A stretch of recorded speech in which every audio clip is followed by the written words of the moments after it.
Salut à tous et bienvenue dans Fantasy Ballers, le podcast qui vous parle de Fantasy NFL. On est en direct ce mardi 28 décembre et je suis comme d'habitude avec Aptine. Comment ça va, Aptine? Ça va et toi? Bonjour à tous. Un joyeux Noël, hein, si je t'ai pas eu depuis. J'espère Oui, que c'est tu as vrai. passé un bon moment. Ça va, ça va. Euh, et et une bonne, une bonne semaine 16 de Fantasy. Où on en avait parlé à la fin de l'épisode précédent. Si jamais on gagnait tous les deux dans notre dynastie, on se retrouve en finale. Et par miracle, c'est exactement ce qui s'est passé. On a tous les deux gagné et on va s'affronter en finale. Donc on va essayer de ne pas s'entretuer dans cet épisode. On va essayer aussi de vous donner les meilleures infos pour le waiver, etc. Sachant que on est en train de parler à notre adversaire direct pour les potentiels. Heureusement, c'est de la dynastie, donc il n'y a pas trop à faire. Et, et on va faire également un point complet sur les finalistes des ligues Fantasy Ballers dont on ne fait pas partie cette fois. Les ligues redraft en tout cas, Fantasy Ballers Café Crème Sport. Et enfin, un petit point sur le Pick'em, où je pense je ne veux pas parler trop tôt, mais on a probablement un vainqueur potentiel. Et la surprise, ça va être de savoir s'il va finir dans combien on avait dit, le top 300. On donnait un Là, j'en cadeau. sais même plus. Non, j'en sais même On pas. avait dit le Qu'on top 300 de regarde. mémoire. Et je crois qu'il est dedans actuellement. On va regarder ça. Euh, et voilà. Et globalement, on va parler un petit peu de Week 16, de ce qui s'est passé, de toutes les alertes Covid, sachant que cette semaine, si je dis pas de bêtises, il n'y a pas de match jeudi, il n'y a pas de match samedi. Donc, il me semble que tous les matchs sont dimanche. Enfin, sauf le Monday Night. Mais je crois que les matchs principaux, je vais vérifier ça. Ouais, tout commence dimanche, donc le 2 janvier. Ça, c'est plutôt cool. Et ensuite, ça finira avec Monday Night Football, Cleveland-Pittsburgh pour, terminer la décision. Mais au moins, il n'y a pas de match jeudi. Donc, ça veut dire que tout ce qu'on va vous dire aujourd'hui, c'est donc mardi soir, 21h, heure de Paris. On a pas mal d'infos, mais on a énormément de trucs qui vont arriver forcément d'ici dimanche. Donc, surtout, ce qu'il faudra, c'est écouter l'émission, évidemment, mais suivre le compte Twitter pour surtout les dernières infos Covid qui peuvent arriver à n'importe quel moment. On l'a vu la semaine dernière. Ok, sur ce, d'ailleurs, puisqu'on parlait de Pick'em, je te propose de commencer par le Pick'em et ensuite on va se lancer dans les matchs pour voir où on en est. Donc, Pick'em, on a les Starks de Winterfell qui sont en tête, enfin qui est en tête, avec 164 bons pronostics sur la saison, devant Coombs qui en a 158 et Lucho 157. Donc je pense qu'il a pris une option très sérieuse sur le titre entre nous.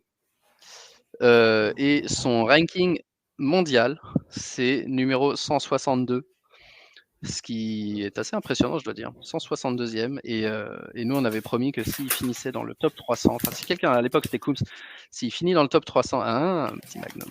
Placement produit. Sponsorisé par Magnum ce soir, malheureusement pas. S'il finissait dans le top 300, on allait donner un cadeau. Et donc, pour le moment, les Starks de Winterfell, il est 162e. Propre. Propre et fan de Ok. Game of Thrones. C'est très bien. Ouais. On a On a un noté ce nouveau truc-là. analyste. Bonjour. Nouvelle analyste. Donc, on va passer au match de Week 16.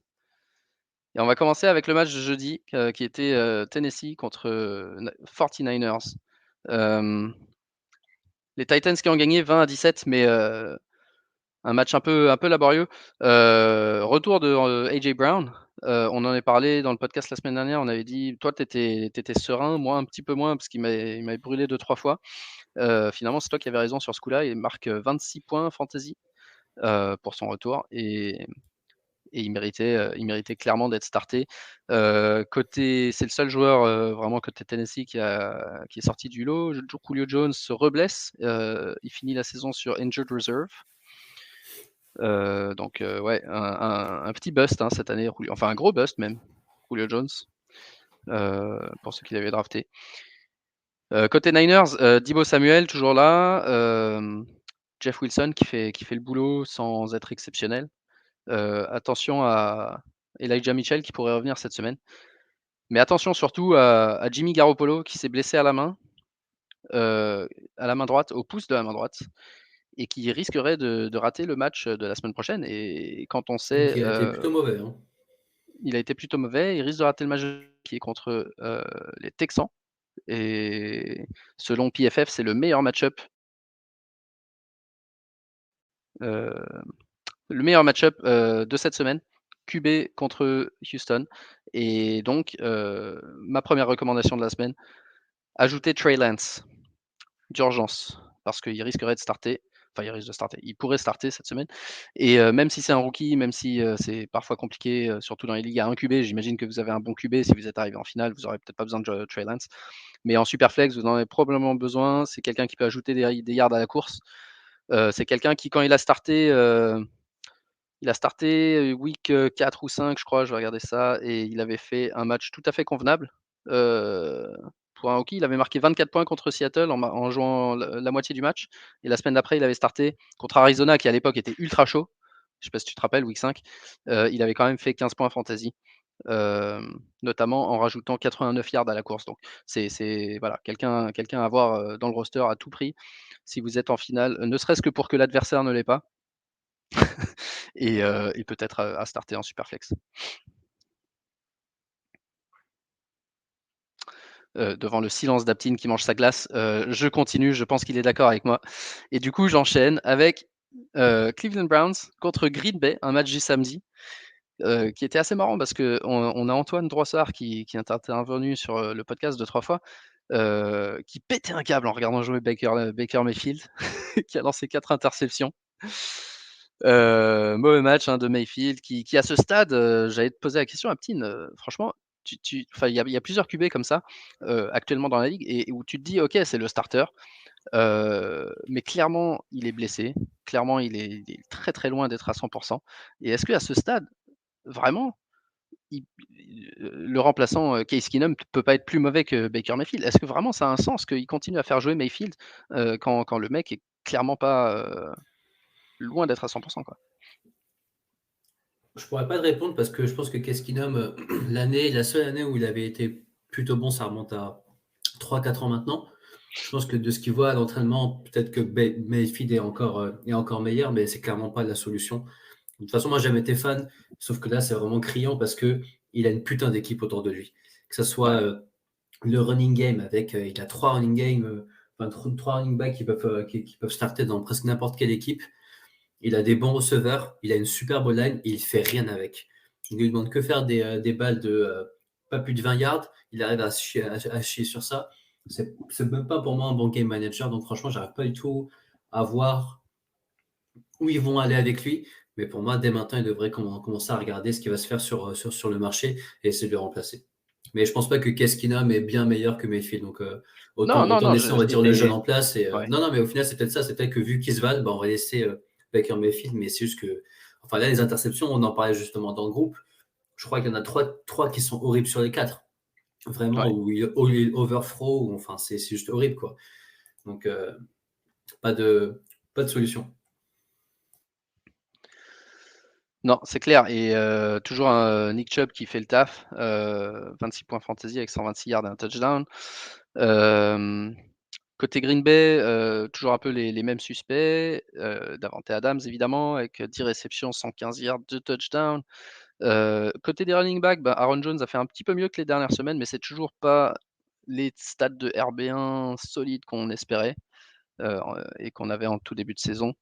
Qu'on n'aura plus 66 jamais, yards, hein. non, 66 yards et pas Là, de on peut se tourner touchdown. à 2022, il aura pas du tout des bonnes stats, Aaron Jones. Non, non, non, c'est ça, ouais, ses meilleurs jours sont certainement derrière lui, pour ceux qui l'ont en dynastie. Il a partagé de nouveau les carries, avec A.J. Dillon, 12 carries pour Jones, 9 pour Dillon, à peu près une production similaire en termes d'efficacité, mais pas de touchdown pour le backfield des Packers dans ce match. Bonne défense aussi, 4 interceptions, on l'a dit pour Green Bay, mais bon, c'est peut-être lié plus à la performance de Baker sur ce coup-là. On enchaîne avec Colts contre Cardinals. Les Cardinals qui sont un petit peu en chute libre, 3 défaites d'affilée, qui ont perdu contre une bonne équipe des Colts. Bonne équipe des Colts, je dis, mais c'est surtout, c'est toujours la même histoire. Hein, c'est Jonathan Taylor qui fait le boulot. Carson Wentz n'a pas été mauvais, mais n'a pas été ouf non plus. Bon, il marque 2 touchdowns à la passe dans ce match. Carson Wentz qui vient d'être mis sur la liste de Covid aujourd'hui. Je ne sais pas si tu as vu. Et qui ne jouera pas Week 17. Ça sera Sam Ehlinger, le starter, contre les Raiders. Alors c'est un bon match-up quand je joue contre les Raiders, mais autant je disais tout à l'heure, Trey Lance, je peux lui faire confiance contre Houston, autant Sam Ehlinger, difficile. On n'a pas vraiment vu ce qu'il pouvait faire. Ça ne veut pas dire que c'est un mauvais quarterback. Je sais que j'avais entendu des bonnes choses sur lui en pré-saison, quand il était question que Wentz rate un mois. Je me rappelle plus si c'est lui qui avait joué ou pas le match. Le match que Wentz ne joue pas, je vais vérifier ça. Non, c'était pas lui justement, c'était l'autre. Donc on l'a pas vu jouer. Pour le moment, on l'a pas vu jouer Sam Ehlinger et voilà, ça pourrait être bon, ça pourrait être mauvais. Je suis pas sûr que je peux vous recommander de le faire jouer, mais ce qui est sûr, c'est que le niveau de jeu de Wentz est pas non plus exceptionnel. On lui demande de faire des trucs simples. Il arrive à peu près à les faire. Le jeu passe par Jonathan Taylor. Donc au niveau d'Indianapolis, je suis pas spécialement inquiet pour eux. Je pense qu'ils sont capables de battre cette équipe des Raiders. Côté Arizona, par contre, on commence à être un petit peu inquiet. Kyler Murray, bon, il a lancé le ballon 43 fois, 27 passes, 240 yards seulement, un touchdown. Il rajoute toujours 75 yards à la course, donc il fait une stat convenable, disons, en fantasy, 22 points, mais c'est pareil, c'est un peu comme Aaron Jones. Je disais la semaine dernière, est-ce que c'est Mr. October? Il continue à affaiblir. Il continue à affaiblir à l'approche de cet hiver. Est-ce qu'il peut rebondir? Je pense que c'est quelqu'un qu'on est obligé de starter, Kyler Murray, si on est arrivé jusqu'ici. Mais est-ce qu'il peut rebondir cette semaine?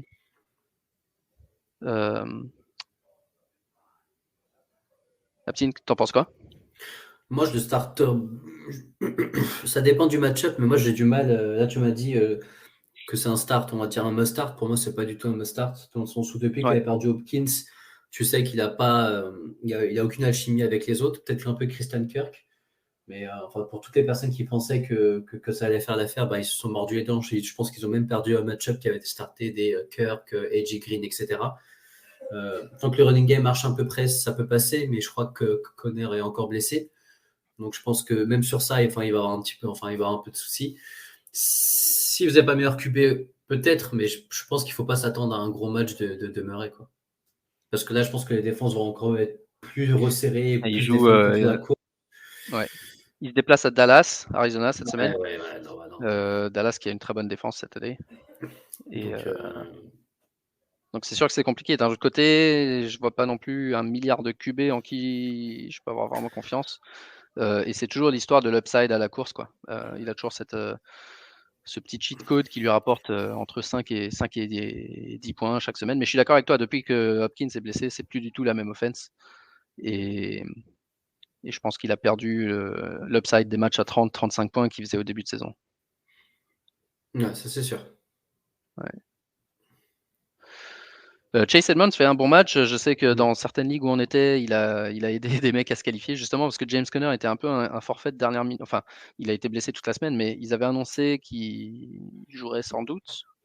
Puis finalement, il n'a pas joué. Donc un forfait un peu de dernière minute pour un match qui se déroule le dimanche matin à 2h du mat pour les Français. Moi, je sais que je l'avais laissé dans mon line-up dans 3 ligues. Ça a failli me coûter cher. Chase Edmonds qui fait un bon match pour son comeback. Hein, il dépasse la barre des 100 yards, course plus réception avec un touchdown. Donc ça, c'est la bonne nouvelle côté Cards. On va passer à Baltimore-Cincinnati, c'était un gros match avec cette secondary de Baltimore qui est complètement décimée. Cette équipe de Baltimore qui est décimée, honnêtement, parce que je crois. Il est parti. Alors, qu'est-ce qu'il disait? Baltimore, je crois que cette équipe de Baltimore est décimée, que ce soit en attaque ou en défense. Je crois que c'était même pas QB1 ni QB2 qui jouait, mais le QB3, mais qui a fait un beau match. Donc, est-ce que ce serait pas plutôt l'équipe et le système offensif des Ravens qui mettrait autant en avant Lamar Jackson? C'est fort possible. Je vais vous lire 2-3 stats. Ah, il arrive. J'ai réussi à fermer mon onglet en essayant de passer d'un truc à l'autre. Le problème de ne pas avoir de souris. Excuse-moi, du coup, Tu parlais des Ravens, tu les parlais de Ravens l'hécatombe. étaient blessés dans tous les sens, donc c'est un peu un désastre pour eux, pour une équipe qui est 8-7, qui finalement ferait bien de même pas aller en playoff. Je vois pas spécialement intérêt. Mais du coup, ouais, Cincinnati qui en a vachement profité. Et match de dingue de Joe Burrow, qui dépasse 525 yards à la course, à la passe, 4 touchdowns. 525 yards, je crois que c'est la 4e meilleure performance de l'histoire. C'est ce que j'ai lu pendant la semaine en tout cas. T. Higgins qui quasiment à 200 yards et 2 touchdowns. Joe Mixon, pareil, 130 yards, 2 touchdowns. Tyler Boyd qui marque son long touchdown aussi habituel. Donc ouais, même Ja'Marr Chase a bien joué. Enfin, tout le monde a bien joué côté Cincinnati. C'était vraiment un super match niveau fantasy. Baltimore, pas si mauvais que ça. Mark Andrews, dont on parlait la semaine dernière, qui a encore fait un super match. Et alors, on parlait de QB pour lesquels, alors attention, je ne vais pas comparer Lamar Jackson avec Baker Mayfield. Ne vous inquiétez pas. Mais on parlait de QB, l'équipe tourne pas forcément mieux ou moins bien quand ils sont là. Et je commençais à me poser la question sur Lamar Jackson. Et les 2 QB remplaçants, on avait vu Tyler Huntley la semaine dernière faire un super match contre Green Bay. Et on a vu cette semaine Josh Johnson, qui était, moi je croyais qu'il était encore aux Jets. C'est le mec dont je cherchais le nom la dernière fois quand je t'avais dit aux Jets, le mec qui avait débloqué Elijah Moore, c'était Josh Johnson. Il avait dépassé les 300 yards avec les Jets. Là, tout d'un coup, il s'est retrouvé propulsé, starter de Ravens 24 heures avant le match parce que Tyler Huntley a eu le Covid. Et il a fait le taf. Hein, le Josh Johnson. Bon, il s'est fait démonter par Cincinnati, mais c'est pas vraiment de sa faute. Est-ce que tu as regardé un peu ce match ou Non, je le suivais via la Red Zone. Donc, au final, vu qu'il s'est passé énormément de trucs et que j'avais l'impression que Cincinnati marquait toutes les 2 secondes, il revenait dessus. Donc, ouais, enfin, une belle orgie offensive. Mais non, après, enfin, je pense que pendant même il un a petit moment. dépassé les 300 yards? Ouais, un petit moment, c'était encore, c'était quand même assez équilibré jusqu'à, je crois, peut-être avant la mi-temps. Juste avant la mi-temps, ouais. Mais bon, après, au final, enfin, je pense qu'ils ont tellement de blessés parce que enfin, Cincinnati quand même a une belle attaque, mais c'est pas, enfin, tu peux pas avoir un bureau à plus de 500 yards, en Non, gros, c'est clair. 4 joueurs à plus de 100 yards dans ce qu'ils font, etc. Enfin, c'est juste pas possible, tu vois. Et ouais, enfin, c'est à mettre sur le dos de toutes les blessures qu'ils ont eues. Et malgré ça, ils arrivent quand même, on va dire, à plus ou moins envoyer une bonne équipe de foot sur le terrain. Et même avec un QB3, tu verras, du coup, au moment où tu es parti, j'avais plus ou moins parlé. Mais je savais qu'on allait venir sur le cas de OK, tu startes un QB qui est assez athlétique, est-ce qu'il va faire le taf d'un Lamar Jackson? Donc, est-ce que là, si par exemple Lamar Jackson est l'année prochaine est free agent, c'est quoi sa vraie valeur? Ça, c'est une Ouais, question, je c'est pense ça. que Je pense que dans ces qu'il va se négociations de poser. contrat, ça va peut-être peser. Après, hein, loin de nous l'idée de dire que Josh Johnson est l'équivalent de Lamar, évidemment, mais il fait un match solide en tout cas au niveau de la passe. Pas de jeu à la course par contre pour Baltimore en général dans ce match. 0 yard zéro carry d'ailleurs pour Johnson si je dis pas de bêtises. Devonta Freeman 17 yards et Latavius Murray 12 yards. Donc c'est d'habitude pour cette équipe qui porte énormément le ballon. Ok, ils ont été menés au score, mais tu le disais, pendant toute la première mi-temps, c'était assez tight et ils arrivaient absolument pas à produire leur jeu habituel à la course dans ce match. Bah, Donc d'ailleurs, est-ce que ça, pour le coup, on se posait la ouais. question si l'offense des Ravens, c'est ce qu'ils savaient faire. Ils savaient que jouer avec un QB qui était mobile et athlétique et qui pouvait faire que courir. Là, on a vu qu'en première mi-temps, enfin même sur tout le match, que non, qu'il y avait quand même des belles cibles, dont Marc Andrews qui est vraiment hardcore. Mais quand même, ils avaient quand même d'autres cibles et que peut-être qu'un autre QB, on va dire un peu plus traditionnel, pourrait aussi faire l'affaire chez les Ravens. Ouais. Après, ce serait débile de lâcher Lamar Jackson, sachant que Non, c'est clair, quand tu as une mais je pense équipe que qui est en forme et que tu as Lamar Jackson, bah, ils font partie des meilleurs. Donc, ouais. Non, je pense que c'est ce que tu disais, c'est plus une histoire de prolongation de contrat. cet été. Ou peut-être que voilà, ce qu'il aurait pu peut-être exiger l'été dernier, cette année, ça sera peut-être pas le cas. Mais bon, après, on s'enflamme peut-être un peu et les gens qui connaissent mieux les Ravens pourront nous dire si c'est le cas ou pas. Chargers bleu, enfin, c'est même Ravens Ouais, bleu normalement, mais je pense que ouais, lui c'est pourra clair. nous dire. Et je pense qu'il s'en privera pas. Vikings contre Rams. Et ben, pareil, Dalvin Cook, Covid. Du coup, comme d'hab, Alexander Mattison a fait le boulot, même si on voyait que c'était pas forcément avec la même. Il a marqué un touchdown sur un carry de 1 yard. À part ça, il n'a pas fait grand chose, mais il a quand même eu son touchdown.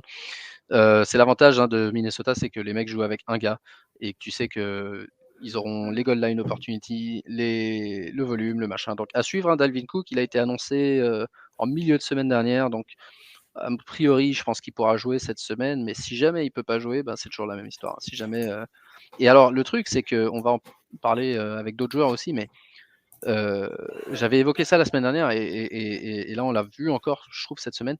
Les mecs qui reviennent de Covid, même quand ils sont réactivés, s'ils sont réactivés au dernier moment, qu'ils n'ont pas 1 ou 2 jours pour s'entraîner, je les trouve tous assez limités. J'ai pas eu encore un exemple d'un mec qui a eu le Covid et qui est revenu et qui a direct fait un gros match.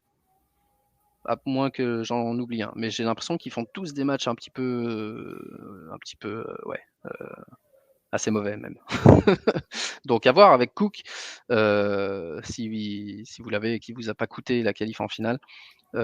Si jamais il revient au dernier moment, ça va être difficile encore. Ça va être un de ces cas de figure difficiles où on dit, bah, est-ce qu'on fait confiance à Cook qui s'est pas entraîné depuis 10 jours, qui vient d'être réactivé le samedi pour un match le dimanche, ou est-ce que cette fois ils vont continuer à faire jouer Mattison? Je sais pas, difficile.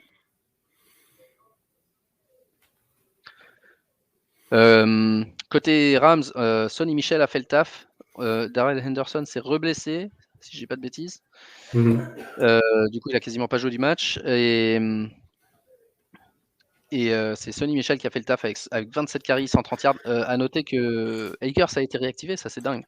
Ouais. Akers, victime d'une déchirure du Achille en juillet, je crois, si je dis pas de bêtises, fin juillet. Donc il y a 5 mois. Réactivé. La semaine dernière, ils n'avaient pas l'intention de le faire jouer et on disait c'est surtout pour qu'il puisse obtenir ses paiements de pension, enfin ses contributions pour sa retraite, quoi. Ce qui, si c'est le cas, bah, c'est louable de la part des Rams, mais c'est un peu débile de se coûter une place sur le roster pour ça. Mais là, cette semaine, ils ont dit non, avec la blessure de Henderson, il y a moyen qu'il joue. Il y a moyen que Akers joue, touche le ballon. Alors, est-ce qu'ils vont le faire jouer par design ou pas? Tant que Sonny Michel fait le boulot, je pense qu'il n'y a pas de raison. Mais si jamais Sonny Michel se blesse, peut-être qu'on va reverra Cam Akers le jour de la finale. À vous de voir si. Je pense pas qu'on puisse. Je pense pas qu'il y ait un scénario dans lequel on peut le titulariser en fantasy. Ah, parce que tu sais que je l'ai. Non, on en parlera après. Ok. Oh, peut-être juste un truc sur le match. Peut-être que Vas-y. Stafford a vraiment été pas bon sur le match. Et Oui. je pense que même s'il faisait plus vraiment partie des noms qui revenaient en tant que MVP, je pense que là, Ouais, là c'est mort. c'est clairement plus le MVP même de son équipe. Donc Ouais. Cooper Kupp a encore fait plus de 100 yards à la réception. Et Kupp est devenu du coup le meilleur joueur des Rams sur cette année. Et c'est ce qui est un peu dommage parce que pour moi, Stafford avait une belle carte à jouer, mais je pense qu'il était pas très bon sur les dernières semaines. Et sur un qui était quand même assez important, il a pas été bon. Alors que c'était pas comme si la défense des Vikings était vraiment très forte. Donc, Non, c'est clair. Et j'ai vu une stat. J'ai vu passer une stat aujourd'hui. Pardon. Où justement il disait. Il montrait tous les QB, enfin tous les QB, c'est-à-dire Goff et Stafford, leur performance match par match depuis que Sean McVay est le coach. Et c'est un truc de ouf. Chaque année, sauf je crois l'année dernière où Goff était assez mauvais dès le départ. Chaque année, ils sont super forts la première moitié de saison, et puis ensuite ils deviennent très médiocres. Je sais pas si le coaching, le schéma de jeu, quelque chose de Sean McVay a quelque chose à voir là-dedans, mais en tout cas, c'était assez surprenant de voir la régularité avec laquelle Goff et maintenant Stafford deviennent effectivement assez moyens quand on arrive dans le crunch time de la saison régulière. Alors, ce qui va être important, c'est pour eux, ça va être plus de voir leur playoff, parce que je crois il me semble qu'ils sont leaders de la NFC actuellement. Les Rams, non. Non, ils sont deuxième. Non, NFC, déjà, t'as Packers aussi, c'est sûr. Derrière les Packers. Ils sont deuxième, enfin, ouais, deuxième. Après, ils sont ex-aequo avec Tampa Bay et Cowboys. Mais ils sont qualifiés pour les playoffs, en tout cas. Ouais. Ils sont déjà qualifiés pour. Ouais, c'était ça. Ils sont déjà qualifiés pour. Non, pardon, excuse-moi. Je me rappelle qu'ils prenaient la tête de quelque chose. Ils prenaient la tête de la NFC West parce que Arizona avait perdu. Et aussi peut-être le match de Justin Jefferson qui a été excellent contre Ramsey. Ouais. Je crois qu'il fait plus de 100 yards. 116 yards, voilà. Alors que ouais, plusieurs personnes avaient posé la question d'ailleurs. Ouais, on avait posé la question est-ce qu'on start Justin Jefferson Oui. Évidemment, on start Justin Jefferson, mais il y en avait qui avaient dit parce que justement avec le Covid, du coup, tu te retrouves avec des questions start sit vraiment chelou, tu vois. Et la semaine dernière, il y avait quelqu'un qui avait Tyreek Hill. Et Tyreek Hill, on savait pas s'il allait jouer ou pas. Et il avait aligné AJ Brown le jeudi. Et du coup, en WR2, il avait Hill et Jefferson. Et en flex, il avait. Enfin, si tu veux, genre, c'est running back, je me rappelle plus tous les noms, mais il y avait Ronald Jones, c'est celui avec qui on parlait la semaine dernière. Ronald Jones et 2 running backs que tu starts, genre Aaron Jones et un autre gars. Et du coup, la question devenait, est-ce que je start Jefferson, Ronald Jones ou Tyreek Hill? Et franchement, c'était une question valide, quoi. Ouais. Tu vois, tu sais jamais. Ouais. Et justement, je m'étais dit, tiens, Justin Jefferson face à Ramsey, il n'y a pas Thielen en face, on ne sait pas s'il est là ou pas, s'il est à 100%. Cousins, il est toujours capable du pire. On a déjà vu les Rams shut down un receveur adverse. Je ne sais plus ce que je lui ai conseillé à la fin. J'espère que je lui ai pas conseillé de starter Hill à la place de Jefferson. Non, En tout cas, non, Justin non. Jefferson Ça a fait un s'est super match. fini. On parlait de quel Jefferson? Est-ce qu'on parle de Van Jefferson? Est-ce qu'on parle de Justin Jefferson? Et je crois qu'il avait dit Justin Jefferson, on avait dit il n'y a pas de Justin, on débat. avait dit starter. Ok, on a fini sur ce match? Ouais. Alors, Bills contre Pats. Et les Bills ont été touchés par le Covid également. Les receveurs des Bills, Cole Beasley et Gabriel Davis, dont on avait dit beaucoup de bien la semaine dernière, malheureusement touchés par le Covid et tous les deux non vaccinés, c'est-à-dire que leur saison est terminée parce qu'il faut s'isoler minimum 10 jours. Leur saison fantasy, hein, évidemment. Donc, ils ne joueront pas cette semaine. Et on a été très intéressé de voir Ian McKenzie sortir de nulle part. 11 réceptions, 125 yards, un touchdown. Et il était, ça avait pas l'air d'un fluke, hein. C'est pas genre sur une grosse réception ou un truc comme ça. C'était vraiment le mec était impliqué à mort dans ce rôle de slot receiver des Bills. Quelqu'un, à mon avis, a ajouté d'urgence sur les waivers à mettre. Je fais attention à ce que je dis. Non, mais ouais, je dirais une priorité du waiver cette semaine. Ian McKenzie, si vous avez besoin d'un receveur, parce que je le vois pas forcément reproduire sa performance de 23 points là qu'il a eu. Mais il y a des chances qu'il fasse un bon match de nouveau. Non, il est Les dispo Bills, chez nous. je pense que pour le coup, il est dispo partout lui, parce qu'il est vraiment sorti de nulle part. C'est pour Il ça que joue j'en parle. Il joue contre Atlanta. Et à mon avis, il est disponible dans quasiment 100% des ligues, je dirais, sauf pour les plus connaisseurs. Voilà, roster 0% sur Sleeper, donc disponible dans toutes les ligues, quasiment. Et vraiment, ouais, je pense quelqu'un à ajouter, parce que il n'y a pas de raison qu'il puisse pas faire le rôle de Gabriel Davis ou Cole Beasley contre une faible équipe d'Atlanta. Et les Bills, sachant que les Bills ont vraiment besoin de continuer à gagner, ils ont pris le contrôle en AFC East, mais il faut qu'ils essaient de gagner un maximum de matchs d'ici la fin de la saison. Côté Pats, on en est à quoi 2 défaites de suite? Qu'est-ce qu'ils ont fait les Pats? Ouais, 2 défaites. Je me rappelle plus, mais en tout cas, ils ont lâché le leadership de la division à Buffalo 2 semaines après l'avoir pris. Et là, c'était un match, c'était un match assez faible, hein. Damien Harris a caché un peu la forêt parce qu'il a fait un match de ouf, mais c'était vraiment un match où c'était lui qui faisait le taf. Je sais pas si tu as vu les touchdowns qu'il a marqués, mais c'est en mode il se fait stopper 5 yards avant la fin et il lâche rien, il continue à pousser et hop, il tombe dedans. Mac Jones, depuis 3-4 matchs, on commence à voir un petit peu ses limites. Je pense pas que ce soit des limites pour sa carrière, hein. Je suis pas inquiet. Je pense qu'il aura quand même le rookie, Offensive Rookie of the Year parce qu'il n'y a pas grand monde d'autres. Mais on voit un petit peu ses limites quand même, hein. 14 sur 32 à la passe, 145 yards. Il n'est pas hyper bien entouré, mais je pense qu'on en avait parlé la semaine dernière. Je pense que dès qu'il y aura des matchs vraiment importants, en playoff et tout, j'imagine mal les Pats aller très loin. Je sais pas ce que tu penses de Mac Jones, toi qui l'as en dynastie. Je sais que tu as Kirk Cousins et Mac Jones. Typiquement, est-ce que si tu as les deux, tu préfères faire jouer qui, Kirk, non? Pour l'instant, et c'est pas un fluke, hein, pour l'instant, j'ai starté Mac Jones dans notre match-up parce que je crois qu'il joue une équipe de merde. Jacksonville, si je dis pas de bêtises, je crois des Pats qui jouent Jacksonville. Donc pour l'instant, j'ai mis. C'est possible. C'est plus le match-up. C'est juste le match-up qui me dérange. Ouais. De C'est Cousins vrai. qui, eux, Jacksonville, jouent ouais. une grosse défense, si je dis pas de bêtises. Je crois qu'ils jouent les Packers. Et que pour l'instant, je préférais Mac Jones, Ils jouent les mais je Packers. n'étais pas du tout arrêté. Ouais. Je suis à peu près à 50-50 là. Donc, une question intéressante de start sit entre Kirk et Mac Jones. Effectivement, tu as raison, c'est le match-up qui prime. Mais ouais, globalement, je suis pas super serein sur Mac Jones, même si je pense qu'au moins il est à peu près safe, quoi. C'est pas un rookie qui va lancer 3 interceptions Ouais. Et je pense comme certains que autres. à l'arrivée des playoffs, je pense que le coaching va essayer de donner aussi un peu de confiance à Mac Jones. Et les Jaguars, c'est typique, tu sais, le match-up où tu vas envoyer quelqu'un pour qu'il fasse des stats et se dire, ah bah tu vois, t'es bon, tu fais 300 yards, Ouais. machin. Et arriver au playoff, comme ça, tu vois, il arrive avec une petite hype, quoi. Ouais, Je poserai la c'est question à possible. Fantasy Ballers pour m'en assurer avant le game time. Texans contre Chargers, une petite surprise, hein, les La Texans qui surprise. gagnent Ouais.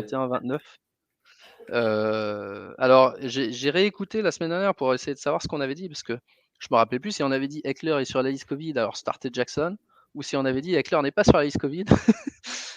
Et en fait, on avait dit Eckler n'est pas sur la liste Covid, mais ayez Jackson au cas où. Et Non, parce que je crois effectivement, que ils avaient dit qu'il était, mais finalement il n'était pas. ensuite Et il quand il l'était a dit qu'il pas, et n'était pas, ensuite finalement il et était quand ensuite même. il a été. Ouais. Ouais, c'est ça qui s'était passé. Et Eckler avait dit lui-même dans une émission à Yahoo, je suis sur la liste Covid et il faut que vous ayez Justin Jackson. Donc, j'espère que vous avez suivi ses conseils. Moi, je l'avais ajouté il y a 2-3 semaines dans quelques ligues parce que justement, j'essayais d'avoir un maximum de backup et cette année, plus que jamais, tous ces backups, il faut les avoir, même si on pense qu'il n'y aura pas de blessure, parce qu'il peut y avoir un Covid à n'importe quel moment. C'est ça qui est ouf. Et cette année, j'ai gagné grâce au fait que j'avais Mattison et Justin Jackson dans mon roster, ce qui peut être perçu comme un gros coup de chance, et qui est un gros coup de chance, mais qui est un gros coup de chance grâce au fait que justement je mettais ces mecs-là dans mon banc plutôt que des gars un peu moyens qui sont à leur place, qui sont bien meilleurs qu'eux en temps normal, mais qui sont pas des mecs qui peuvent me faire gagner. Alors que ces gars-là, tu sais que dès qu'ils jouent, ils ont l'opportunité. Et Justin Jackson a répondu présent contre Houston avec 30 points fantasy, quasiment 98 yards à la passe. Et une ligne de stats qui ressemble tout à fait à celle de Austin Eckler, hein, 2 touchdowns, 160 yards. Ça serait Austin Eckler, on ne serait absolument pas surpris. Davis Mills fait un bon match et il finit bien sa saison, hein. Je pense que c'est un QB tout à fait compétent. Je sais pas ce que tu en penses, mais je pense que ça va être le starter de Houston l'année prochaine. Il est en train de Ce serait une réussir son erreur de ne pas le audition. starter. Ouais. Ouais, ce serait une erreur de ne pas le starter en tout cas. Je vois pas Houston aller chercher un QB à la draft, clairement pas. Alors qu'il en était question à un certain moment. Et ça peut leur donner encore plus confiance. De toute façon, ils allaient se séparer de Deshaun Watson, mais là, ils savent qu'ils ont certainement un très bon un QB tout à fait moyen plus, disons, pour jouer en NFL, ce qui est une bonne chose pour eux. Pas de Brandon Cooks cette semaine parce qu'il avait le Covid. Alors du coup, qui a step up? Chris Conley et Rex Burkhead. Burkhead, j'ai l'impression que c'est un peu comme Mostert à une certaine époque. Tu crois qu'il est mort, à chaque fois il se blesse, il lui arrive des trucs de fou, et puis il réapparaît dans une quelque part. Et quand on lui donne l'opportunité, il répond présent, Burkhead. Et d'un autre côté, c'est le genre de gars, tu te dis ça y est, il a l'opportunité, il répond présent, et puis tu vas le starter la semaine prochaine et il va faire 2 points. Donc Compliqué. Je suis un peu déçu enfin un petit peu déçu, c'est parce que mes expectations sont très hautes pour lui. De Justin Herbert ces dernières semaines, on sait que Mike Williams et Jalen Guyton étaient tous les deux out à cause du Covid. Mais je trouve que ses performances, enfin c'est pas une excuse quoi, pour perdre contre Houston. Sa performance à lui est pas très mauvaise hein, quand on la voit, mais bon, ça manque de touchdown surtout. Je sais pas ce que tu penses toi de Herbert ces dernières semaines, si tu l'as vu jouer, mais les Chargers sont en train de sortir de contention en AFC, hein, si je dis pas de bêtises. Ouais, non, si.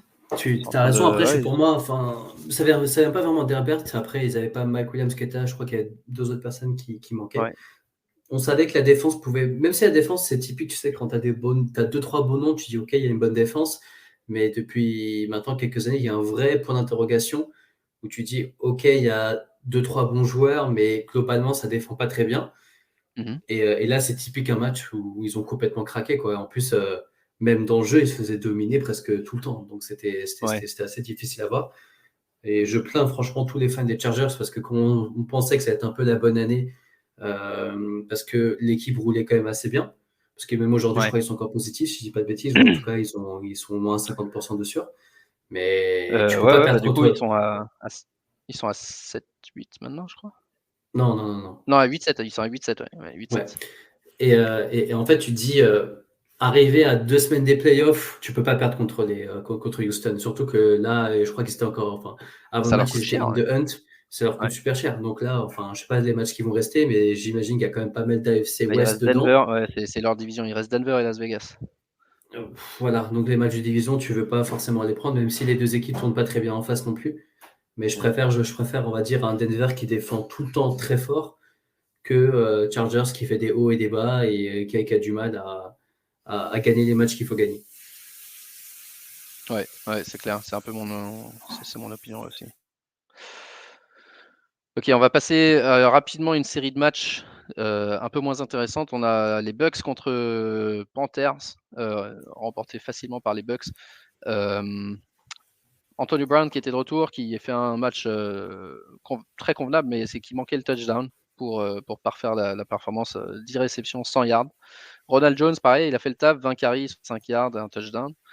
Tom Brady, par contre, un peu décevant hein, depuis 2-3 matchs. Et encore une fois, dans ce match où il gagne facilement contre Carolina, euh, une ligne de stats qui est loin de celle qu'on avait en début de saison. 230 yards, un touchdown, donc même pas 15 points fantasy. Je pense que ça a dû coûter cher à pas mal de gens qui avaient Brady jusque-là. S'ils avaient survécu, et peut-être qu'ils avaient la bye week, ils avaient survécu au match contre les Saints, ils se sont dit c'est bon, ouf, heureusement que je l'avais pas cette semaine-là. Et puis bim, la semaine d'après, pareil, un match médiocre. Moi, j'ai fait une erreur. J'étais dans 5 demi-finales sur mes 11 ligues. 5 demi-finales. Et il y en a une où je ne me suis pas qualifié. J'ai perdu de 3 points. Alors que c'est une ligue que je dominais en plus. J'ai perdu de 3 points parce que j'ai fait l'erreur de starter Antonio Brown à la place de T. Higgins. Et ça m'a coûté très très cher. Et la qualification. Mais n'empêche, Antonio Brown a fait son match. Hein, donc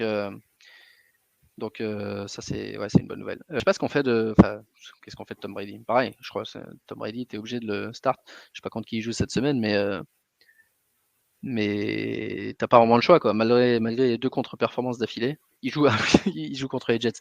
Tu startes Tom Brady cette semaine parce qu'il joue contre les Jets et il va rebondir. Si tu arrives en finale jusque-là, tu startes Tom Brady. À part ça, moi j'ai pas vu. Je sais que il me semble que Cam Newton a été benché au profit de Sam Darnold. Je ne sais pas quand et pourquoi, mais en tout cas, c'est un peu. D'abord, c'est un peu triste pour Cam Newton, mais Sam Darnold n'a rien fait de spécial non plus dans ce match. Hein. Il a rien fait.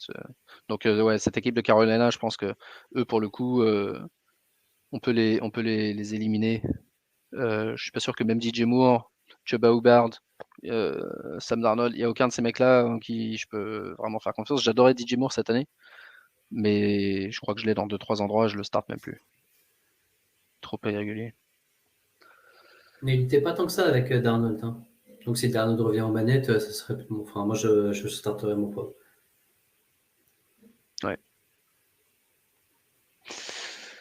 Alors, un match qui, normalement, aurait dû être hypé à mort entre le numéro 1 et le numéro 2 de la draft 2021. Pardon, 2021, Zach Wilson contre Trevor Lawrence, mais qui, en fait, tout le monde s'en foutait. Les Jags et les Jets, 26-21 pour les Jets. Un match convenable hein, de Zach Wilson et de Michael Carter, notamment. Mais côté Jacksonville, c'est vraiment c'est un désastre. Les Jets qui arrivent toujours à faire la même histoire, à gagner, à se sortir de de la course pour le numéro 1 à la draft. Du coup, pardon, Jacksonville est en position de leader, je crois, pour obtenir 2 années de suite le choix numéro 1, avec 7 défaites d'affilée. Ils ont perdu aussi James Robinson sur une déchirure de talon d'Achille, donc ça a dû coûter cher à ses managers aussi, parce qu'il est sorti en tout début de match. À part ça, est-ce que on a quelque chose à dire sur les Jets bah si, et Jacksonville. Bah, Jacksonville, il va y avoir une opportunité pour Ogunbowale. Je me suis entraîné à le dire. Ogunbowale qui est le remplaçant, mais sincèrement, Jacksonville, tu m'as dit, il jouait contre qui? Il jouait contre les Pats. Ouais, il joue contre les Pats. C'est ça. Donc ouais, pour moi, tu peux pas starter un Jaguar cette semaine pour tes finales. Impossible. Ok, Philly contre Giants, pareil, un désastre. Finalement, gagné par Philly, donc quelques stats. J'ai l'impression que chez Philly, c'est soit Devonta Smith, soit Dallas Goedert qui fait le gros match. Jamais les deux.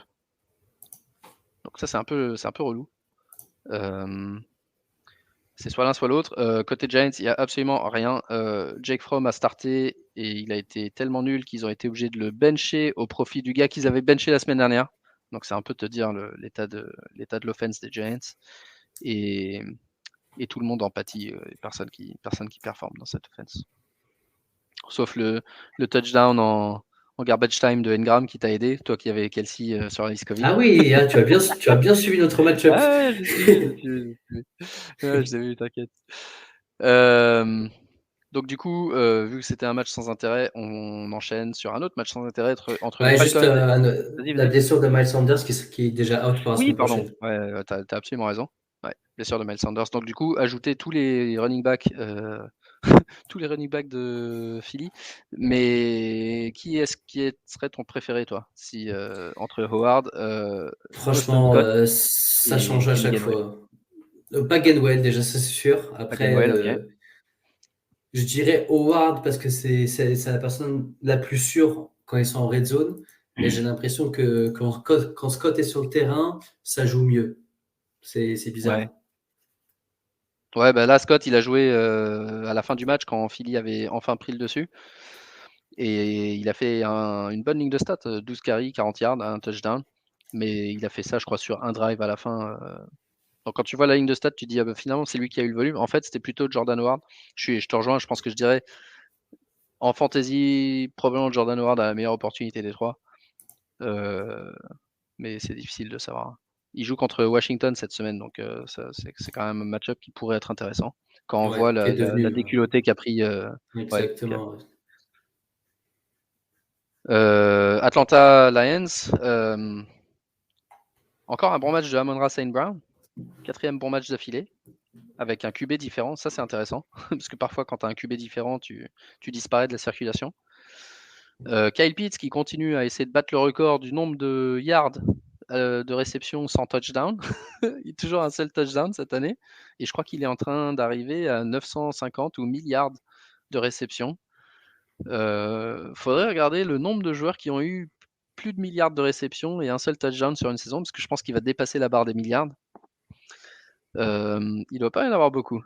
Ça m'intéresserait de le voir. Mais en tout cas, je sais pas ce que tu en penses toi, mais je dirais c'est presque un bailo en dynastie.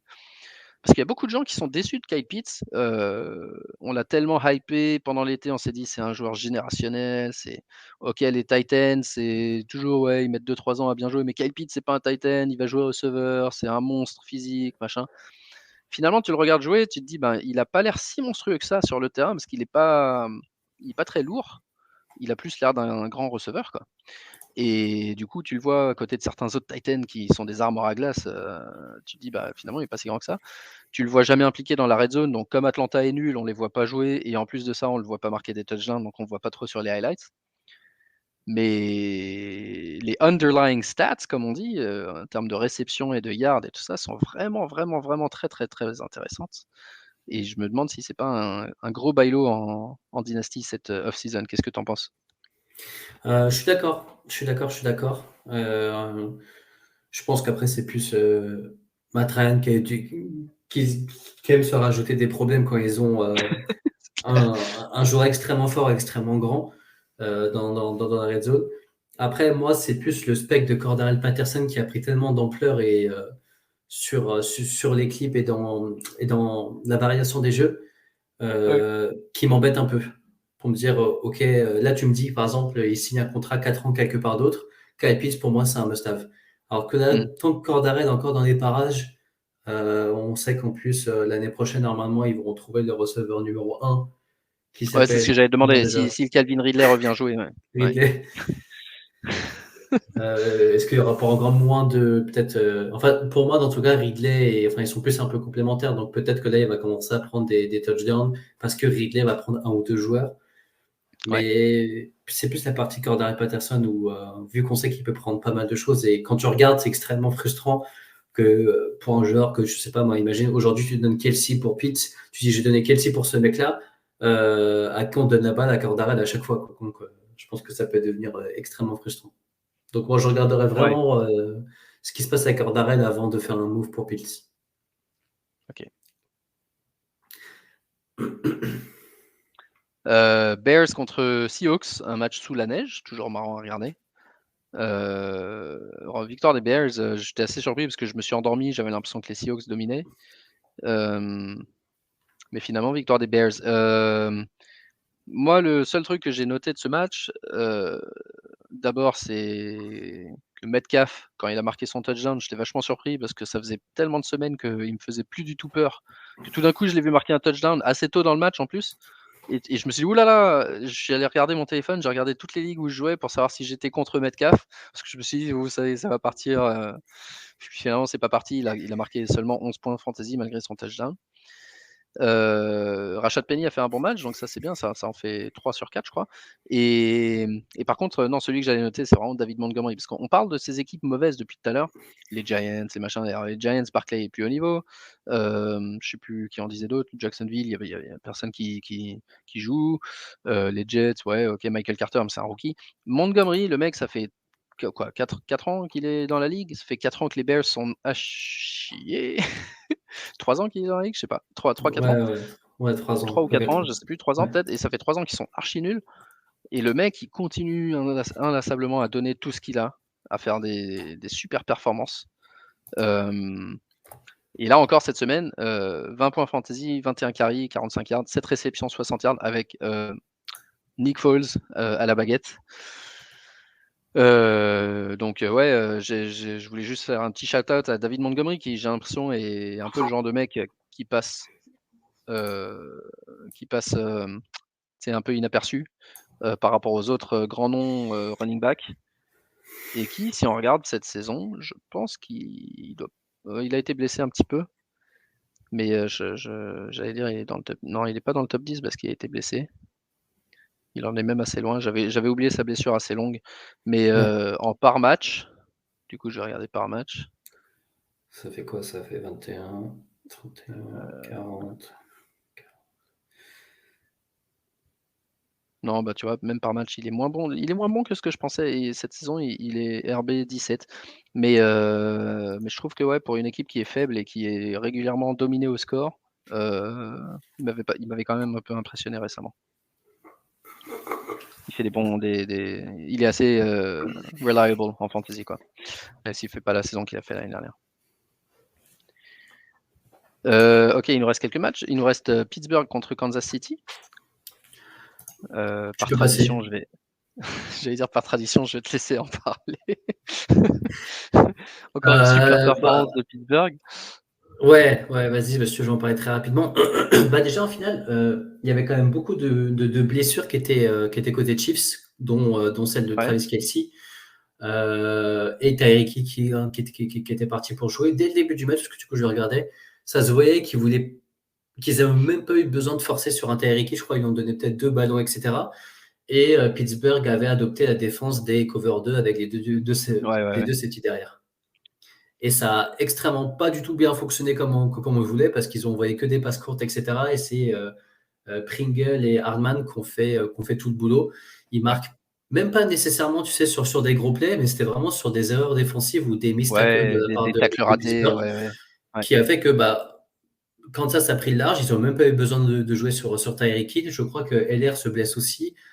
Du coup, il faut rentrer Gore derrière, qui joue tout aussi bien, voire mieux. Moi, j'ai l'impression que Gore est un très bon running back. Puis Darrell Williams surtout.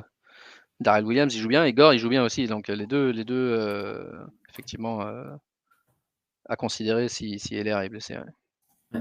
Déjà, j'ai l'impression que j'ai un problème de casque. Du coup, je vais continuer. Et ouais, rien côté Pittsburgh. Après, c'est pas. J'ai eu beaucoup de mèmes sur ouais, les receveurs ont droppé beaucoup de ballons.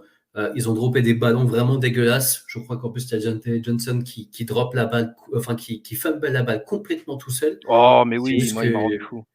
C'est juste que, quand tu regardais, c'était juste pas du tout un bon soir pour tout le monde. Big Ben envoyait sur certains ballons, c'était juste horrible à regarder les ballons qu'il envoyait, mais c'était vraiment tout le monde qui s'était dit, allez, main dans la main, on fait le pire match de la saison. Donc, j'ai pas l'impression que c'est le problème, parce que je revoyais un peu les matchs qu'on avait fait contre les Bengals qui nous mettent à peu près le même tarif. Je crois qu'au final, ça s'est fini à 30-3, sauf que là, on met un TD tout à la fin de Ted Johnson en 1 contre 1 qui a lavé le corner 6, j'imagine, de Kansas. Mais une prestation offensive complètement à jeter à la poubelle, et même défensive, parce qu'on n'a eu aucun turnover. Ils n'ont même pas eu besoin d'envoyer la balle loin, ou c'était juste que d'ailleurs, du coup, quand on était Kansas encore dans City le match, même quand on était encore dans le match, on a raté des trucs, des tacles que je n'ai jamais vu rater. On a dit vraiment une défense de bas de tableau, et on n'avait vraiment pas besoin de ça, surtout que l'offense n'a rien foutu du tout. Donc, pas grand-chose à ajouter de plus.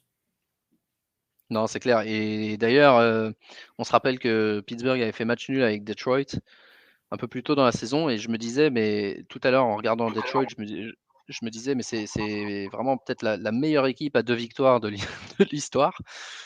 Et Pittsburgh, c'est peut-être une des plus mauvaises, en tout cas actuellement, hein, à 7 victoires, 7-7 et 1. Mais quand tu les regardes jouer comme ça, tu dis, mais comment ils ont 7 victoires, ces mecs-là? C'est ouf. Ils ont vraiment des matchs où ils passent complètement au travers, quoi. Ok, et je sais pas si tu entends du coup, mais on passe à Las Vegas contre Broncos, un match de division remporté par Las Vegas finalement, dans lequel Derek Carr est sorti à un moment, puis re-rentré. C'était pas un match très beau à voir offensivement. Hunter Renfrow a marqué un beau touchdown par contre, et il continue à faire une saison très très forte, sauf un match en week 16, qui du coup moi m'aura coûté une qualif dans une ligue. Josh Jacobs, 27 carries, 129 yards, mais je crois qu'il a eu un fumble aussi, si j'ai pas de conneries. Mais ouais, globalement, il n'y avait pas énormément à tirer de ce match. J'ai vu que toi, avec toutes tes blessures dans notre dynastie, toutes tes blessures Covid de dernière minute, tu as rajouté Zay Jones qui a fait un bon match, 6 catch, 8 points fantasy, qui a fait un meilleur match que Tyreek Hill, du coup, contre qui tu jouais. Et moi, j'avais Javonte Williams dans plusieurs ligues. Javonte Williams a rien fait, mais il a fait un bon score parce qu'il a eu, comme Alexander Mattison, un touchdown gratos sur la ligne des 1 yard. En fait, c'est les deux cas de figure. C'était une interception de la défense. Le mec return se fait choper à la ligne des 1 yard ou 2 yards. Et sur le premier play, il le donne au running back et ça fait touchdown. Et donc, ça fait les 7 points. Parfois, tu as la réussite avec toi. Dernier match, Dallas, je crois que c'est non, avant-dernier match, Dallas-Washington, hein, une fessée pour Washington. Et une telle fessée que Amari Cooper a montré signe de vie avec 18 points fantasy. Mais ouais, non, je crois que c'était vraiment une équipe universitaire en face pour Washington qui a été détruite un peu par le Covid, plus les blessés qu'ils avaient déjà. Ils avaient même des défenseurs, j'ai vu sur Twitter, pendant les présentations d'avant-match sur Sunday Night Football, tu as les mecs, ils montrent pas juste, ils disent pas juste ouais machin, université d'Alabama, ils parlent un peu, ils sont animés. Et en fait, il y avait genre un joueur, un joueur de Washington. Il arrivait tellement de nulle part qu'ils n'avaient pas son animation. Donc, tu as tout le monde qui fait ouais, Jackson Richardson, University of Georgia, machin. Et lui, il est là. Et ensuite, il passe au mec d'après. Il y a rien, il n'y a pas de son, il y a même pas son nom, il y a que dalle, il y a juste sa tête et son numéro. Donc, c'est un peu le montrer le niveau de Washington dans ce match. Ouais. Donc, pas énormément d'enseignements, à part celui que Dallas joue bien et qu'ils ont été au moins à leur crédit capables de profiter d'une faiblesse de l'adversaire. Mais est-ce qu'ils seront capables de s'élever à ce même niveau quand ils joueront contre quelqu'un? Je sais pas. Ça, on attend de voir. Et Prescott a été très bon. Hein. Je Ouais. trouve, je regardais tes matchs et justement, je l'avais trouvé très, très, très bon. Et pour la blague, enfin, Mary Cooper marque quand c'était à peu près équilibré. Donc, il a été mis Au début, vraiment ouais. il a été mis rapidement dans le bain.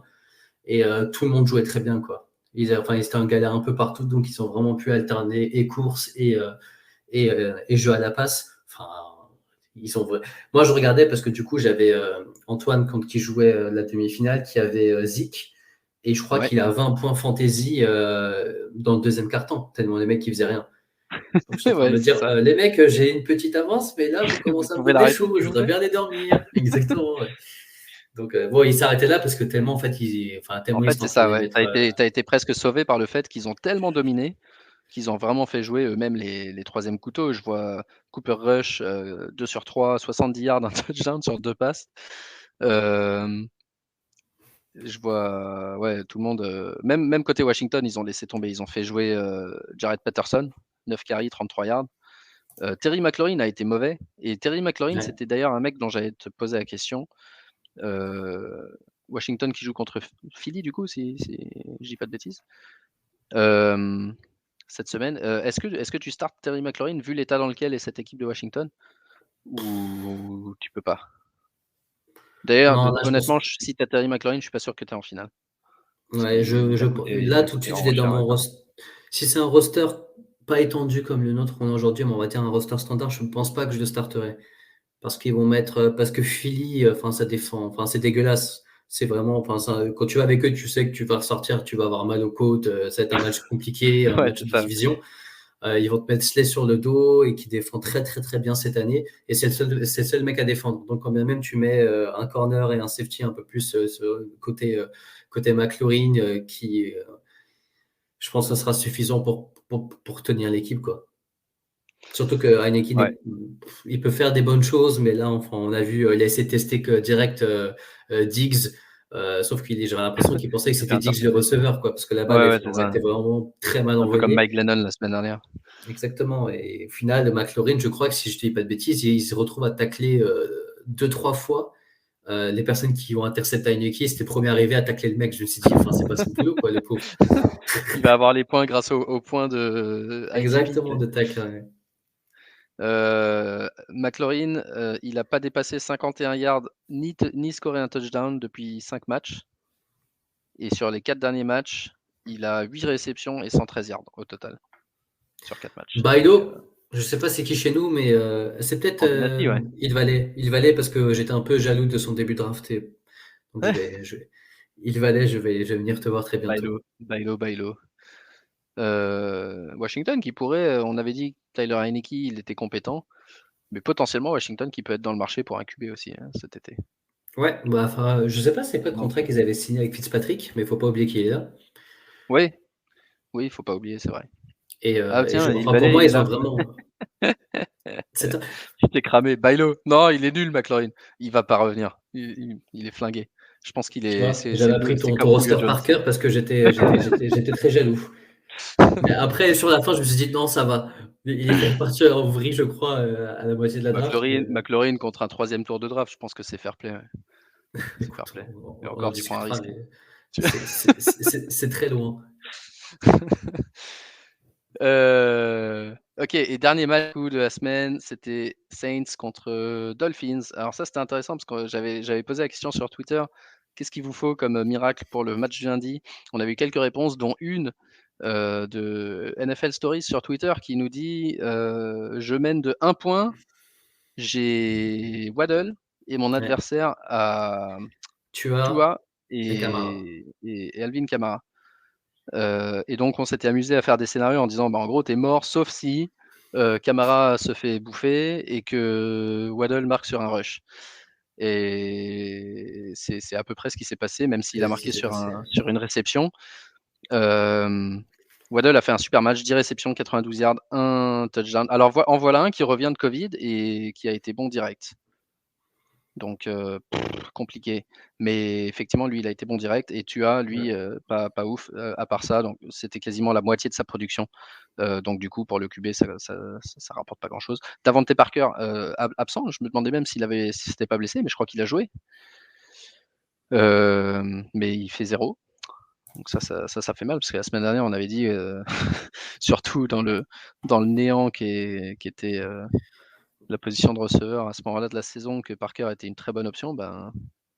Je pense que ça a dû coûter cher à quelques personnes. Je regarde juste pour être sûr, sa ligne de salle. Non, c'est ça, il a joué 71% des snaps, donc il n'y a pas spécialement de raison. Peut-être qu'il rebondira contre Tennessee cette semaine. Alvin Kamara, du coup, bottled up, 13 carries, 52 yards. On sait que les deux QB, Taysom Hill et Trevor Siemian avaient testé positif pour Covid. Du coup, c'était le rookie Ian Book qui démarrait et il n'a pas fait un très bon match. 12 sur 20, 130 yards, pas de touchdown. Je ne sais pas s'il a eu une interception ou pas. En tout cas, il n'a pas été, pas été très bon. Si, Alors je cette équipe de, pense. il a dû avoir Non, une parce que je interception. revois les highlights, parce que je les avais regardés, je crois. Donc, je pense qu'ils se sont interceptés. Bref. Cette équipe de, 2 interceptions. ouais, 2 interceptions même, et 8 sacs. 25 points Mauvaise pour la soirée. défense de Miami, j'avais oublié. Cette équipe de, qu'est-ce que j'allais dire? De Des Miami, ouais, Dolphins. qui est bizarre, ouais, c'est la première équipe, si j'ai bien compris, qui a, dans la même saison, eu un losing streak de 7 matchs et ensuite un winning streak de 7 matchs. C'est quand même assez incroyable la saison qu'ils sont en train de faire. Et là, ils sont en position de se qualifier pour les playoffs, c'est clown. Hein. Je regarde un peu le calendrier. Je On sais parlait des pas, mais Chargers. On parlait des Chargers tout à l'heure. Ils doivent jouer Tennessee et New England. Alors, c'est pas les matchs les plus faciles, ça c'est sûr. Mais ils ont le même bilan à 8-7 que les Chargers dont on parlait tout à l'heure. c'est marrant parce que c'est là que tu vois vraiment où, le détail, parce qu'ils avaient joué 7 équipes compétentes au début, ils s'étaient fait laminer. Et après, Mhm. c'était vraiment que des Jets, machin, Jets, enfin vraiment que des équipes faciles, même si sur le papier, les Saints, tu dis, ok, c'est costaud. Bah non, parce que tu joues QB4 Ouais. des Saints qui fait une mauvaise année. Et tu vois, là encore, ils gagnent. Mais enfin, pour moi, ils ne vont pas spécialement pas arriver en playoff, même s'ils ont une bonne défense. Mais moi, enfin, même si j'ai un moment, j'étais assez optimiste sur Tua, plus je le vois jouer, et plus je pense que ça va pas le faire super longtemps, quoi. Non, et puis même s'ils y arrivent, à mon avis, ils se font sortir direct. Mais effectivement, c'est un truc de ouf parce que quand ils étaient à 1 et 7, je pense que personne n'aurait mis une pièce dessus. Ouais. Et là, je regarde l'AFC, tu as les Bills, les Pats, les Chiefs évidemment, les Titans et les Colts, et sans doute les Bengals après leur victoire, qui devraient se qualifier. Donc ça fait 6 teams, il y en a 7. Donc là, pour la 7e place, ça se joue. Hein. Il y a les Dolphins, il y a les Ravens qui sont à 8-7, mais leur équipe est décimée. Oh Chargers là sont à là, nous, 8-7. hein. Les... Ouais, j'allais dire, les Chargers sont à 8-7, les Raiders sont à 8-7, les Steelers et les Browns ont 7 victoires chacun. Donc il y a encore toutes ces équipes qui peuvent gagner. Et parmi ce groupe-là, pourquoi pas les Dolphins hein. Puisqu'on est dessus, regardons NFC. Alors NFC, la situation est plus claire. Tu as les Cowboys, Packers, Buccaneers, Rams et Cardinals qui sont déjà qualifiés, donc ça en fait 5. Derrière, tu as les Niners et les Eagles qui ont 8 victoires. Les Vikings et les Saints en ont 7. Et ces équipes-là se battent en gros pour deux places. Donc ballottage favorable pour les Niners et les Eagles, mais à voir, ouais. Ok, et pour finir, puisqu'on parle de playoffs, jetons un œil sur les qualifiés pour les finales Fantasy Ballers. Et ce que je vais faire, c'est je vais partager rapidement mon écran parce que j'ai listé les qualifiés en finale avec leur nombre de points dans la saison régulière. Et je vous rappelle que évidemment, donc on a 8 divisions, on aura 8 finales normales, hein, et on va nommer les 8 vainqueurs, mais parmi les 8 vainqueurs, on en prendra un vainqueur seul, et ça sera à l'addition des points en saison régulière plus les points en finale. Donc là, on voit tous les finalistes. Donc je vais les nommer Broncos France, Big Mouse, Aaron Wilsh, Mathieu T7, Vombastic, Amo 1987, Vénard 66 qu'on connaît bien, Roll Amiral, T-Saint, Marvou le Fou, Lala Packers qu'on a reçu un peu plus tôt, Exolex, Jacouille de Café Crème Sport, je crois, Senna 76, Dilou qui avait joué avec nous aussi à l'époque, et Clay. Mais alors, quand on regarde leur moyenne de points sur la saison régulière, il y a des grosses différences parce qu'il y a Broncos France qui est en avance, il avait quasiment 164 points. Le plus proche, c'est Big Mouse 155 et ensuite Aaron Wilsh 148. La plupart des gens sont dans les 140, autour de 145 points. Donc tous ces mecs-là se tiennent. Mais par contre, pareil, en bas de la page, tu as Clay avec 128,88. Donc lui, si par exemple il veut battre Broncos France, il faut qu'il gagne et qu'il fasse 40 points de plus que, que Broncos France, ce qui évidemment est possible, mais ça va être intéressant pour savoir qui va être nommé le champion Fantasy Ballers Café Crème Sport 2021. Et voilà, je publierai ça sur Twitter pour que ça soit bien clair. Et en tout cas, bonne chance à tous les qualifiés. Et bravo, hein, bravo, parce que c'est des ligues quand même compétitives, même s'il y en a quelques-uns qui lâchaient en cours de route. Mais j'ai regardé, franchement, dans les ligues, il n'y en avait pas plus de 3 sur 12 qui lâchaient. Donc c'était des bonnes ligues bien compétitives avec des playoffs compétitifs. Il y a quelques demi-finales qui se sont jouées, une notamment dans ta division, Aptine. Elle s'est jouée à genre 0,3 points. La demi-finale. Donc, ouais. Et qui a gagné? Parce que justement, j'ai pas vu. T-Saints contre son pote fan des Jets, In Zach We Trust. Ah oui, c'est lui qui m'a battu.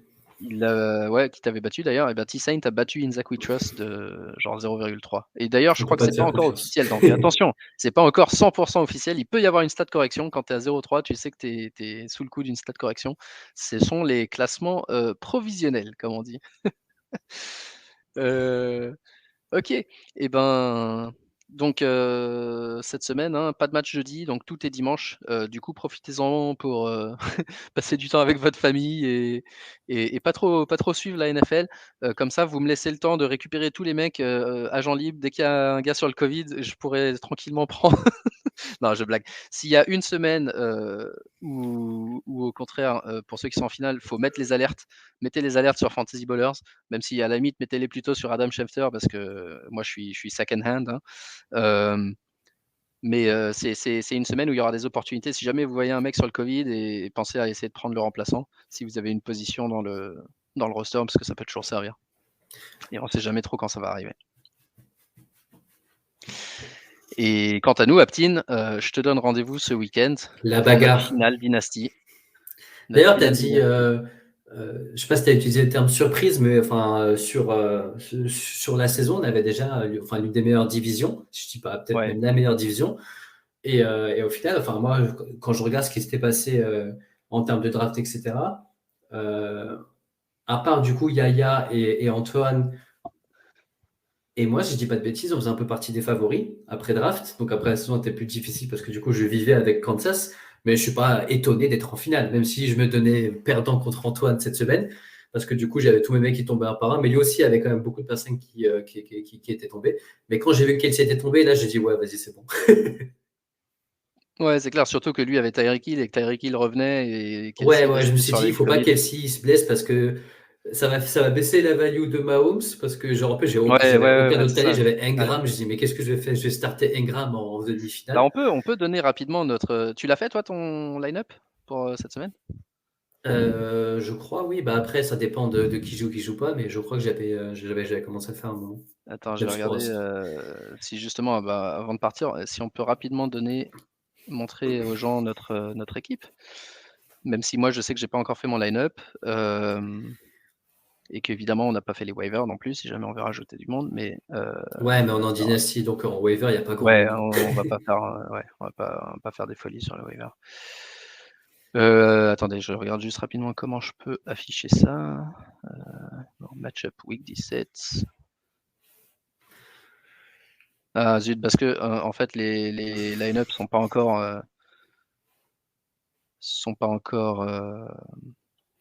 excuse-moi, la finale n'est pas encore officielle, donc on peut pas le voir. Mais je vais quand même partager l'écran, comme ça on fait les deux et on peut voir même la demi-finale. Alors attends une seconde. Comment je fais ça? Tac, tac, tac, tac, tac, tac, tac. Partagez l'écran. I'm going to share my screen. Can you see it? C'est clair, on fait ça tellement souvent. Notre vie à partager notre écran. Tac, Sleeper. Can you see it? Ouais, c'est bon. Ok, donc ça c'était ma demi-finale de mon côté. Le pauvre Yaya, dans notre ligue, on a la règle, c'est que celui qui se qualifie premier pour les playoffs, il a le choix, il peut choisir contre qui il peut jouer en Oui. demi-finale. Et il m'a choisi, et le pauvre, il a fait le deuxième meilleur score de la semaine. Et il est tombé contre moi qui, je sais pas, je crois que j'ai fait de loin mon meilleur score de la semaine, de la saison. Donc j'ai starté Josh Johnson en QB. Je compte pas le starter la semaine Mais prochaine. rien On va que les essayer 3 premières lignes, franchement, ça me donne envie de vomir, quoi. C'est clair. Josh Johnson, Alex Mattison et Justin Jackson. Ensuite, on avait, donc ça c'est un peu le cœur de mon équipe, c'est Deontay Johnson, Chase et Higgins en receveur, Javonte Williams, Barclay et normalement DeAndre Swift en running back et Kyle Pitts en Titan. Ça c'est mon QB c'est Dak Prescott et mon deuxième QB c'était Trey Lance qui n'a pas joué de la saison mais que du coup j'ai peut-être une opportunité qui joue week 17 donc ça va être cool. Ouais, ça va être cool. Donc ça, c'est voilà, ça c'est le cœur de mon équipe et derrière j'ai des joueurs, un peu plus pour l'avenir parce que je pensais pas, même si je jouais le coup à fond, je pensais vraiment pas arriver en finale. Donc j'ai Michael Gallup qui pourrait être agent libre cette off-season et changer d'équipe. Byron Pringle en qui je crois beaucoup et qui commence à jouer de mieux en mieux. Rigor, je pense qu'il va falloir finir par tourner la page Rigor parce que c'est vraiment pas possible. Bateman, un rookie, Josh Palmer, un rookie, Foster Moreau qui commence à faire des stats. Et là, on le voit pas, mais on a aussi le Injured Reserve et une practice squad avec quelques jeunes aussi. Et j'ai donc DeAndre Swift. Toi, Aptine, il va falloir que je trouve rapidement comment afficher ton match-up. Ah voilà. Donc toi, Aptine, je te laisse commenter ta team. Ton équipe, tu as gagné 141 à 124. Ouais, c'était pas un beau match. Avec donc Pat Mahomes, Jones, Jeff Wilson que tu fais jouer, que j'avais drafté et que j'ai droppé, je sais pas trop pourquoi. J'y croyais plus. En fait, j'aurais vraiment dû le garder parce que ça, c'est le genre de drop où tu te rappelles plus pourquoi tu l'as fait, si c'était pour garder une place. Je crois que c'est quand il est revenu de blessure. Alors du coup, je pouvais plus l'avoir en injured reserve. Et je me suis dit, ouais, il sera nul, il va pas revenir. Et en fait, si. Donc bien joué de l'avoir récupéré. Et toi aussi, un peu enfin, du coup, ton cœur, c'est pas ça, mais tu as Justin Jefferson en receveur. Ouais, Toi, ton moi, cœur, mon c'est quoi? cœur, C'est c'est Aaron Jones, Mahomes, Mahomes, Kelsey. Justin Jefferson Mahomes, et Kelsey. Ouais, Kelsey. ouais. Aaron Jones moins, mais c'est surtout Justin Jefferson. Et ensuite, Mike Williams aussi, sur qui j'avais beaucoup parié, mais du coup, il sera plus bas parce que là, j'avais dû starter des Pollard, des Duke Johnson. C'était la semaine de la galère, hein. Miles, Engram, Ouais, Kirk. Sanders. Ouais, Non, encore Sanders, il jouait bien, mais il ouais, était sorti. Ingram, j'ai dû starter, j'avais pas le choix. ouais. Et Cousins, Donc, parce Cousins, que c'est c'est une ton double QB2. QB et c'est difficile. Regarde, Mac Jones, Là, tu on vois, il voit a fait un typiquement moins, moins 10, moins le, 10. On a un fameux format scoring de spécial, QB. hein. Ouais. Ouais, ouais. Notre fameux scoring de QB. Donc, un fumble, un sac, 14 sur 32 à la passe et 2 interceptions, ça coûte très cher. Et à savoir aussi que j'ai Cam Akers. Donc je suis, Donc, tu as Cam Akers, voilà, ici sur ton banc. Tu as Mike j'ai que des Williams. running. Je me suis rendu compte que j'avais que des running, c'est pour ça que j'ai dû aller chercher de la Zay Jones Ouais. parce que j'avais vu que j'avais aucun receveur en fait, Ouais, parce que tu as Terrace Marshall, mais ils le font pas jouer. Tu as Rondell Moore qui était out. qui était Travis blessé, Kelce ouais. qui était out. Et j'ai pas sous les yeux ta injured reserve, mais je sais pas si tu as encore un joueur. Mais en tout cas, ouais, ça va être une finale très intéressante. Moi, je suis assez content de mon équipe parce que je pensais qu'elle pouvait monter en puissance justement pendant la saison. Et c'est un peu ce qui s'est passé, mais au-delà de ça, c'est la chance pour une fois, d'avoir eu très très peu de blessés. J'ai que DeAndre Swift qui s'est blessé quasiment de toute la saison. Barclay, il est dans mon équipe, mais je l'ai récupéré en trade à la place de Deebo Samuel. Ce qui pour cette saison est probablement une erreur, mais et peut-être même pour le futur, mais j'espérais que ça ne soit pas. Et Barclay, pour le coup, je ne l'ai pas eu blessé. Donc, en fait, j'ai vraiment eu un seul blessé et c'est arrivé à la fin. C'était notre ami Swift. Et le seul truc où j'ai galéré cette saison, c'est que j'avais fait Superflex, j'avais pris Trey Lance très tôt parce que je crois vraiment en sa carrière en fantasy. Mais comme je savais qu'il risquait de pas jouer cette année, j'avais pris Fitzpatrick. Et Fitzpatrick, pour le coup, il s'est blessé direct. Et là, en fait, toute la saison, je me suis retrouvé en galère de deuxième QB. Donc ça a été vraiment mon talon d'Achille toute l'année. Donc pour le reste, ouais, je suis assez content. Mais ça prouve que c'est quand tu as des mecs quand tu n'as pas beaucoup de blessés, que même niveau Covid et tout, je suis passé un peu entre les gouttes jusqu'ici. Je touche du bois. Mais c'est clair qu'au final, il y a toujours une grosse part de réussite quoi, quand tu arrives là. Surtout dans les ligues compétitives. Ok, et ben sur ce, Apine, je te souhaite une excellente semaine. Jusqu'à dimanche, t'es mon pote. Dimanche, je te déteste. Et puis lundi, tu seras de nouveau mon pote, ou mardi. Et quant à tous les autres qui sont en Ligue Fantasy Ballers, bonne chance à vous pour les finales et bravo encore une fois pour votre assiduité. Et bravo à les Stark de Winterfell pour être dans le top 150 en Pick'em. Il continue. Et d'ailleurs, en parlant de Pick'em, et on va terminer là-dessus, on va faire un autre concours Pick'em pour les playoffs. Et donc on repart à zéro et celui-là, j'espère qu'on pourra le suivre un peu plus parce qu'il y aura moins de matchs et essayer de voir qui peut gagner celui-là pour les matchs de playoffs. Allez, Aptine, merci, je te souhaite une bonne semaine et je te dis à très bientôt et bonne semaine de NFL à tous. Adios, bonne soirée à tous. Ciao, ciao.